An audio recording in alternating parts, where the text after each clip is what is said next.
Hello guys, once again, I'm Coach Ryan Mendoza, GutGuard Family, Team Generals. Okay, so ituturo ko po sa inyo ngayon kung paano po tayo kikita to maximize our income through multiple accounts. Okay, so alam niyo po yung ganitong industry na papasukan po natin, multi-level marketing, crucial po yung structuring talaga. Pag hindi po solid yung foundation, yung structuring mo or yung accounts mo, hindi nyo po ma-maximize yung earning potential income in the future, especially kung bubulusok na po yung organization po ninyo. Okay? So, again, ituturo ko po sa inyo ngayon kung what is the difference between 1 account, 3 accounts, and 7 accounts. Bakit po 7 accounts? Kasi binigyan po tayo ng privilege ni company to get 7 accounts per name. Okay, so ito na po yung sample. Let's say meron po kayong 1 account. Okay, so yung 1 account po, sabihin natin platinum. So if this is your account, ayan, sa genealogy, maghanap lang po tayo for computation lang, no? For presentation purposes. Pero alam ko po na much more than 8 katao pa po yung makukuha po talaga ninyo dito kasi napakaganda po ng mga kitaan po ni GutGuard. So, assuming po meron po kayong 8 katao na kayo po mismo ang nag-invite sa kanila sa negosyo kay GutGuard. Okay? So, kayo po yung direct sponsor. Siyempre, kung may 8 po kayong direct sponsor, i-left and right nyo talaga. Ilagay diyan, no? Doon sa inyong genealogy. Okay? Let's say, ito na po, ang 8 tao. Si A, si B, si C, si D, si E, si F, si G, at saka si H. Assuming yan po yung ano nila, mga initial names, mga pumasok under your organization at nag-invest under sa'yo. Okay? So, let's say yung account mo, it's platinum, and sila, pagpalagay na lang natin, ano sila? Platinum din, no? Bawat isa. Okay. Ang pairing mo dito, syempre, left and right, ang pairing ng platinum, it's 4,000. Tama? Ito 4,000, 4,000, at 4,000. So, pila yung kinita mo, no? 4, 8, 12, 16. So, kumita po kayo ng 16,000. Okay? Pero kung puro silver yan, 400, 400, 400, 400, that is 1,600. Silver. What if kung puro gold ang pumasok? Ayan.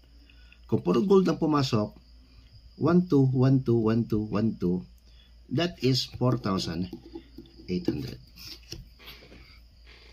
Okay? This is your 1 account.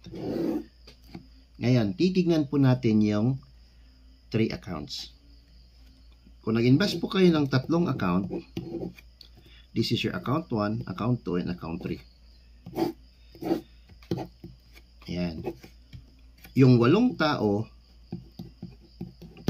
galing sa 1 account mo, ililipat lang natin sa 3 accounts mo. Okay? So, ano yung mga initial names nila? Ito na po, si A hanggang H.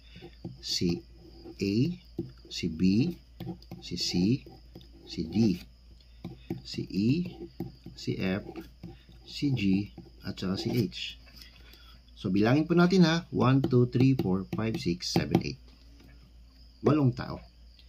Okay, tignan po natin yung potential income. Account 3, account 2, and account 1. No? Si account 3, merong left and right. May dalawa sa left, may dalawa sa right kasi ang sabi sa binary, pag may mag-join bago sa left and right, kikita po kayo ng pairing bonus. Okay, so may dalawa sa left, may dalawa sa right. Si number 3, may kita po kayong dalawang 4,000. So, ang number 3, kikita po ng 8,000. Si number 2, may left and right din. may dalawang bagong pumasok sa left niya, may dalawang bagong pumasok sa right niya, meron po kayong 4,000, 4,000. Kumita din yung number 2 account mo ng another 8,000. Ang good news kasi, yung number 1, ikaw pa rin ito. Sa'yo pa rin yan. Dito, wala nang bibilangin kasi 1 account ka lang. Ito yung maganda pag multiple accounts ka.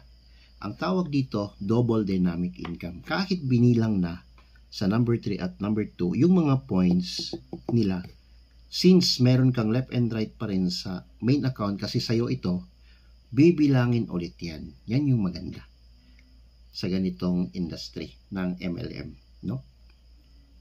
May 4 na bago sa left, may 4 na bago sa right, 4 na tag 4,000, yung main account mo kumita po ng 16,000.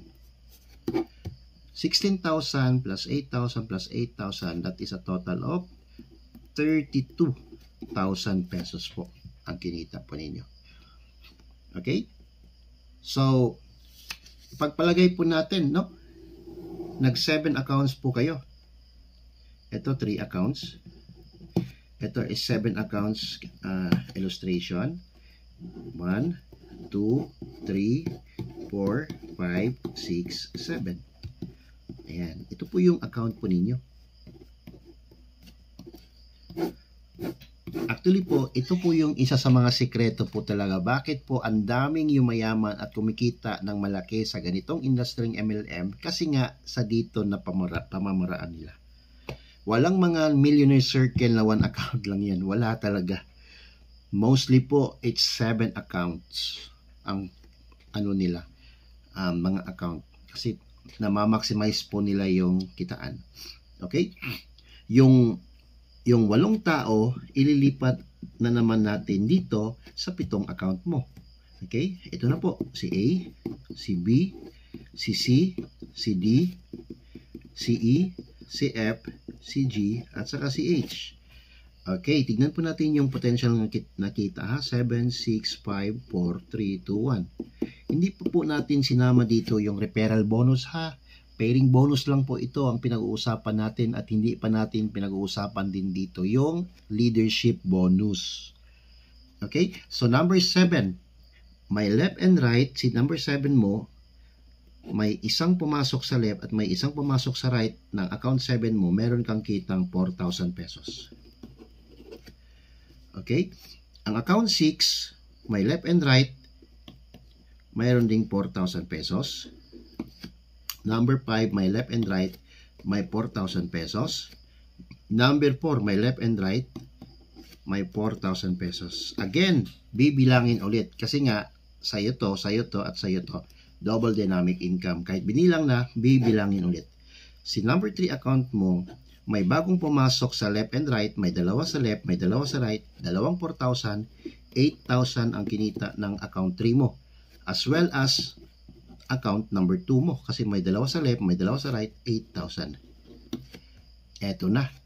Sa'yo pa rin yung 1 account. Diba? Ang main account mo, may left and right din. May 4 sa left, may 4 sa right. The good news is kumita ka ng 16,000 on your main account. So, ito total na po natin, no? 16 plus 8, 24, plus 8, 32, 36, 40, 44, at total of 48,000 po yung kinita po ninyo sa 7 accounts. Ito po yung gusto ko lang iparating po sa inyo. In your 1 account, 8 people ang nag-join, the same number of people, the same number of people, the same efforts, diba? But when it comes of earnings, magkaiba po siya.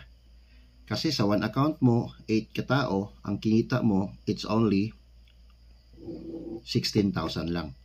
Kung platinum ha, 16,000 lang.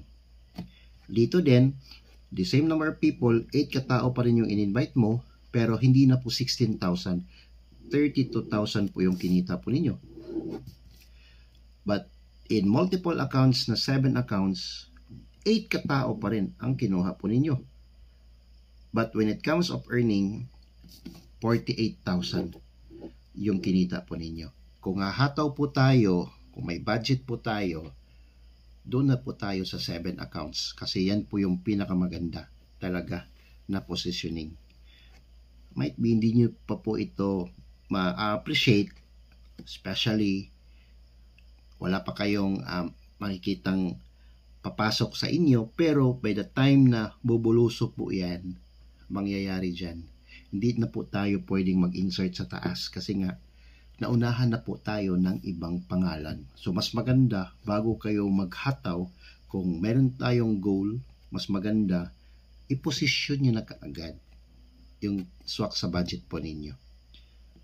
Okay? So ganun po yung ating difference of multiple accounts, 1 account, 3 account, and even 7 accounts. That's it for tonight. Thank you so much, Team Generals. Once again, I'm your coach, Ryan Mendoza. To God be the glory.